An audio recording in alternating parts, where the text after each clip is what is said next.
Hi guys, welcome back to another video, and what I want to do today is help anyone out there who's just getting started in having their own sort of guitar room, home recording studio, whatever you want to call it, and just look at the options between having a 100% digital signal flow. So obviously you have your guitar, but then from this point on, the whole lot, the amps, the pedals, the effects, the tones, the mics, are 100% not real, they're model digital sounds. We'll compare that then to having a pedal board with all your different tones, an amp, a cab, some microphones, and just sort of A/B the two of those. But before we get onto it, just keep in mind that is just my sounds in here. It's my software versus my hardware. It's, you know, take that with a pinch of salt, but interested to hear your thoughts anyway. And then we'll come back and discuss more broadly, because I'm pretty deep into the rabbit hole of both camps, if you like. But we'll discuss the pros and cons and the cost of each kind of scenario. And hopefully this will help those of you out there that are, you know, that were where I was before I'd kind of gone down the rabbit hole, if that makes sense. So we'll get straight onto the comparisons. I'll show you each of the rigs very quickly first. And then, like I said, we'll come back and chat about all that other stuff. And so if we're digital, we're just straight into this guitar lead here. That follows round into the interface, which goes into the computer, and then we're into Logic, where I have two amplifiers running, one on the left, one on the right. I've got the Soldano SLO100 Nora DSP on the left and the Morgan PR12 on the right, although I will export it in mono just to, you know, be fair against the analog. And in the analog, we come through the guitar and then we hit the pedal board. The only pedals you're going to hear, I've got this on for a little bit of slapback, the White Whale for my reverb. I've got the Cali 76 on all the time for the compression, and then anytime you got overdrive, it's just the revival drive. And then we're coming out of there into the Boss Katana Mark II head and my Marshall cab, which is being mic'd up with an SM57 and a OC16 that you see just there. And then from there, they come all the way out, right the way around my room, into that same interface, into Logic, but obviously a blank track where I'm just recording what the microphone is hearing. But we'll get onto the recording side of it later. Let's get onto the comparisons now.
then, so you heard the sound comparisons there. Let me know what you think. And listening back, I can hear the digital one. I have mixed in a little bit too much of the room reverb plugin. It sounds a little further away, but that's going to come on to some of my pros and cons. So I've written them down just to kind of try and keep me on track and not make this too long, because I could talk about this all night. But let's start with the pros for the digital side. So starting off with the biggest pro, I think, and the reason I have the digital side to begin with, is, you know, it is now way past 9 o'clock at night. I can grab my guitar, play for hours and hours and hours with my daughter directly above my head, completely silently. I can get, you know, if I'm in the mood for real high gain sort of stuff or whatever, it's not going to make a sound. It's digital. I can control it, you know, on headphones. It can be as loud or as quiet as I choose, which is very difficult in the analog world. But that's its main plus to me, is the fact that you could do it any time of day without really disturbing anyone at all. So that's a massive pro down the digital side. The other sort of pro I've written is that you saw in the rig. So, you know, I'm sat there with a guitar, goes into the interface, computer, that's it. That's the only space I need. And if I was on a laptop or something, you know, with a little smaller interface, you know, I could take that tiny footprint setup kind of anywhere, you know. So the fact that it's tidy and not messy is another massive pro for the digital, because obviously with analog stuff, pedal board, amps, all the rest of it takes up a hell of a lot of space. The other thing I've wrote in for pros for digital, but this is kind of a pro and a con, is that, you know, with the digital stuff, like with the emulations and that, they're emulating gear that in the analog world, most of us just cannot afford to buy. I mean, just think of Neve preamps, you know, hundreds and hundreds plus. Think of a Royal 121 microphone. You know, that microphone costs more than my head, cab, and my mics, and my interface, just for that one mic. And in the digital world, you get emulations of that mic on emulations of all the cabs that you also can't afford. So in terms of, you know, the amount of options and choices in the digital world, that's vast, and that can be a bad thing as well. But, you know, I'm putting it down as a pro on the face of it, sort of thing. And the fact that, obviously, for, you know, if you've been watching that pedal show, and you're always seeing Dan and Mick saying about wet, dry, wet rigs and stuff. In the digital world, set up 3 tracks on your computer. One's on the left and it's wet, one down the middle that's dry, one on the right that's wet. Piece of cake, you know, you've created that out of nothing in the digital world, and you can still get those sounds, you know. So options, flexibility, stereo rigs, all of that is easy peasy in the digital world. But that's about where, you know, my pros for digital kind of stop for me, to be fair, in terms of this exact setup I've got here, my digital versus my hardware. Cons, we'll just talk about some cons then. The menu diving that is inevitably brought along with digital stuff, you know, whether it's on the computer, whether it's on an app, whatever, you're going to be screen after screen, option after option, tweaking after tweaking, and none of it is in your hands for real. It's all just in this pretend world that is in front of you. And for me, being an old-fashioned git, I don't like that. I do it all the time. I'm a very techie, capable person. I just don't like it. So to me, that's a con. Another con as well is that with your computer, that can go out of date with modern software. There's always newer software. Look at NeuroDSP with their soon all the time. New plugins to buy, new this to buy, new model of this and that. So you're always going to feel like, I suppose it's gas really, which applies very much in the analog world, but because you're buying software, it never feels as good to chase the gas, because you're buying things that aren't real. So I've got that down as a con. And then the biggest con for me is that, for me personally, despite all I said that's good about digital, when I'm in here playing my amp, which is only a Katana, and my pedal board, I have way more fun tweaking real amps, real pedals, hearing the amp in the real room. I just prefer that to any plugin I've ever tried, any NeuroDSP plugin, any amp sim, any, you know, just all of that stuff. I still, every single time, prefer my real stuff. So that to me, obviously, has to go down as a con in the digital world. And I've kind of put this for me as well, like with my amp and pedal board, I can take that to my friend's house. I have done in the past, my board. Whereas with my personal digital setup, when I'm sat, it's a desktop computer. You know, I can't gig those sounds. I can't take my whole desktop out with me. I can take all this stuff out with me.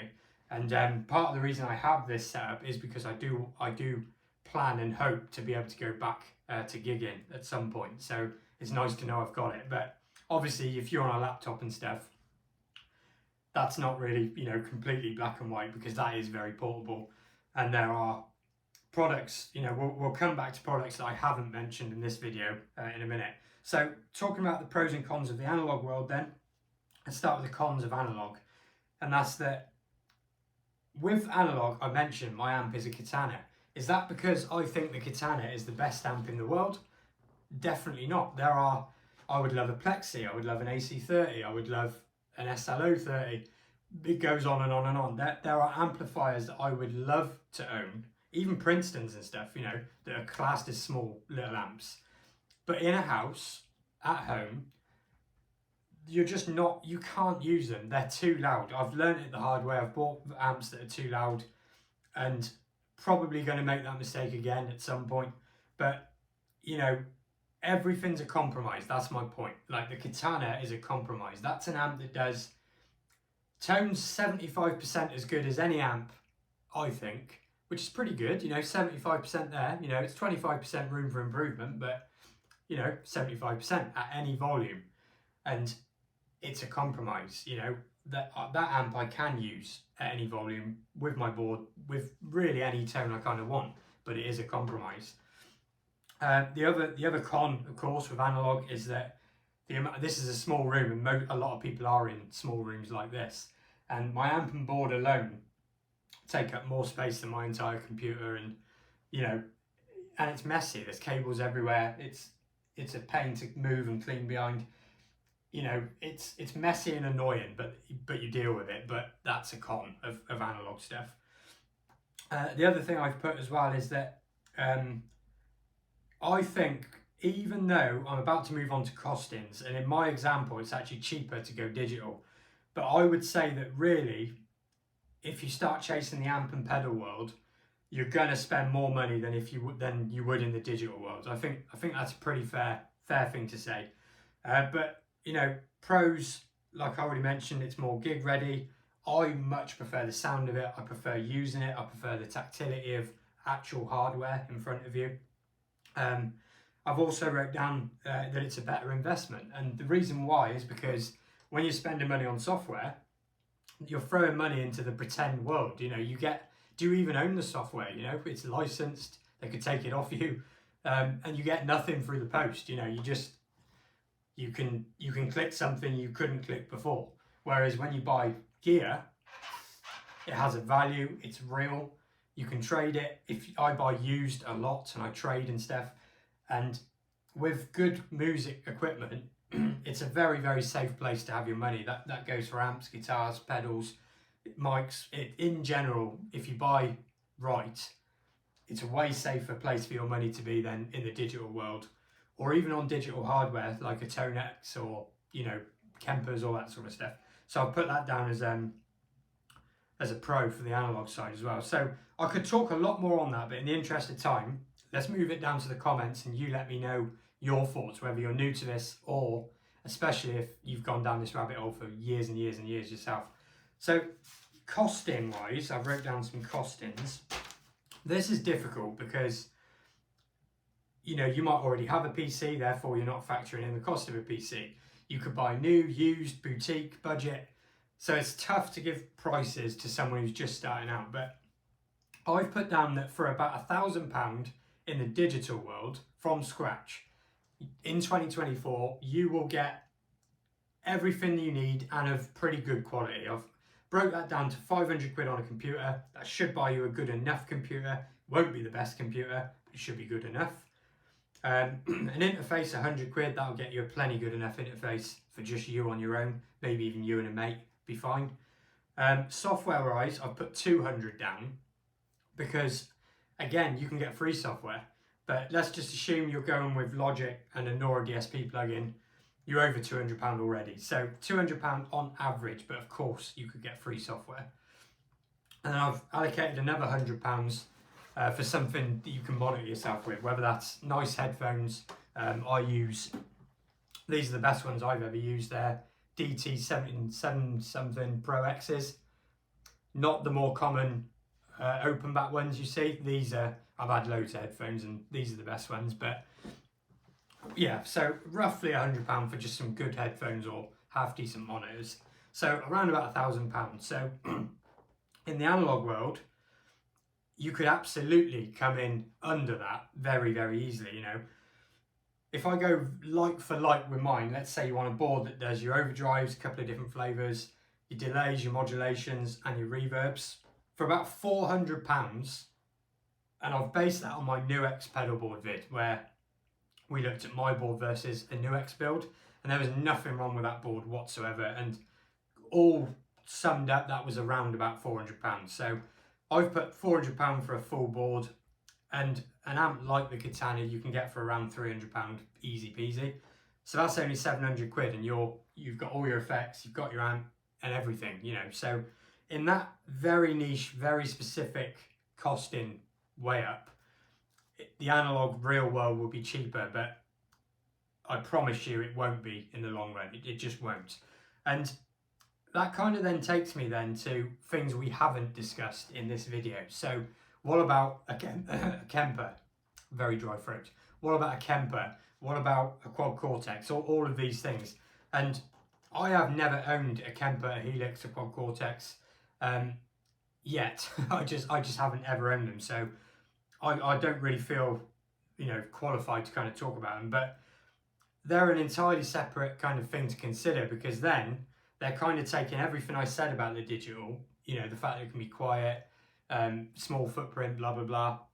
But of course you can take it out and gig it as well. And, you know, so that's something to consider that needs to come in another video when I feel I can actually talk about them because I've used them. Do you know what I mean?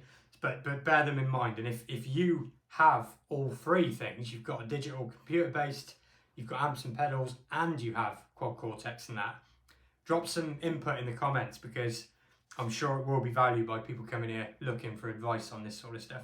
So the only other thing to kind of mention then, I suppose, I did write down one more thing somewhere in this book of mine. Bear with me. Where did I write it? Yes, one more big thing. What if you want to record? I said we'd circle back to recording. So in the digital world, that budget, you're all set to record. You know, everything is already part of that digital world. You just press record. In the analog world, much more complicated. You know, I've recently switched to real microphones, like I said, the 57 and the OC16. But you could spend, as I say about the 121, you could spend so much money on microphones, so much more on preamps. The recording in the analog world is a whole nother rabbit hole and skill set, and I would actually say it's enough that if recording is your option from the start, I would personally recommend going digital just to make that easy, and then you can branch out from there, because it's a whole different world with recording, a whole new set of skills, whole new set of equipment required in the analog world. And that's something to seriously consider. If you're just playing guitar, you're never recording anything, I'd recommend analog over digital. If you're recording from the off and you're starting from scratch, I would go down the digital route. So let me know what you think down below. Let me know what you thought of the comparisons, and I'll see you again very, very soon.